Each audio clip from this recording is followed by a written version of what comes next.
아 잠깐만요.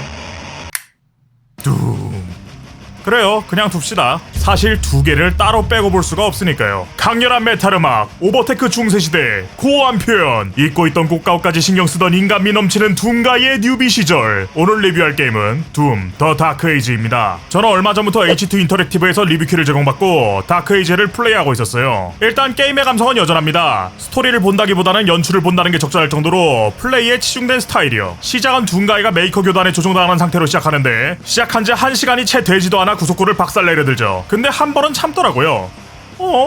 이거 봐라.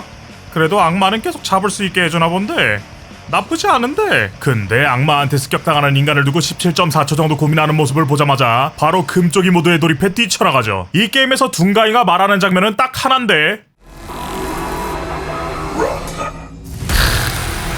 커뮤니티로 사회를 배웠는지 입 짧은 것 봐. 이왕 말이 나온 거 전투 외적인 부분부터 언급하고 가보죠. 우선 전작에 비해 임무 마커가 좀 더 자주 등장해서 알기 쉽게 바뀌었습니다. 임무로만 전진하면 확실하게 알 수 있고 그렇지 않더라도 맵 시스템이 생겨서 어디에 무엇이 있는지 확실히 알 수 있게 되었죠. 특히나 넘어가면 다시 돌아올 수 없는 지점을 표시해줘서 파밍병자들의 고민을 덜어준 것도 좋았어요. 이번 작에서는 업그레이드를 위한 파밍이 굉장히 중요해졌는데 이 때문에 이러한 시스템이 딸려온 거 아닐까 싶네요. 한 가지 아쉬운 점은 파밍이 너무 퍼즐에만 치중되어 있다는 겁니다.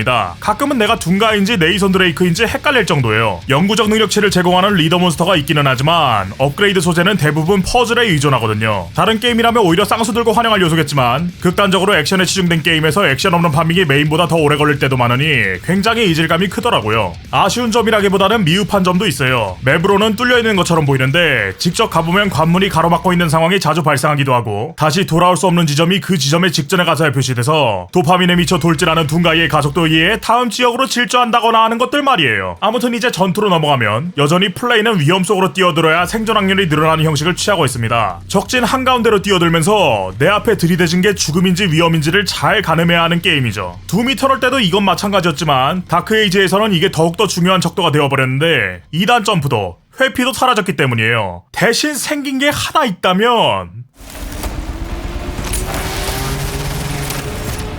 네, 이번 짝은 방패가 핵심이에요. 방패는 적들의 초록색 공격을 튕겨낼 수도 있고 잡몹을 처리하기도 하며 주요 몬스터에게 박아넣어 아무것도 하지 못하는 상태로 만들 수도 있습니다. 심지어 적들의 바로 앞까지 돌진하여 광역 피해를 주는 개쩌는 돌진 기능도 달려있죠. 와! 이거 너무 개사기 무기 같아요. 자, 이제 이걸 동시에 하는 거야. 둠 더 다크 에이지는 그야말로 판단력의 싸움입니다. 예를 한번 들어보죠. 이 맨큐버스는 그냥 가까이 붙으면 육중한 몸뚱아리에 체격차를 과시하듯 강렬한 광역 공격을 갈깁니다. 그래서 우선 방패를 맨큐버스한테 박아놓고 그놈을 죽이려 하는데 퉁퉁이 뒤에 숨어있던 비실이가 튀어나와 잽을 날리죠. 급하게 방패를 뽑아보지만 때는 이미 늦었고 오히려 방패에서 풀려난 맨큐버스가 저를 마무리합니다. 이런 판단을 실시간으로 내릴 수 있어야 하는 거예요. 다행인 점이라면 방패를 회수하는 시간은 없어서 실시간에 거의 가까운 수준으로 패링을 할 수 있다는 건데 예? 그럼 저건 왜 죽었냐고요? 그냥 늙어서.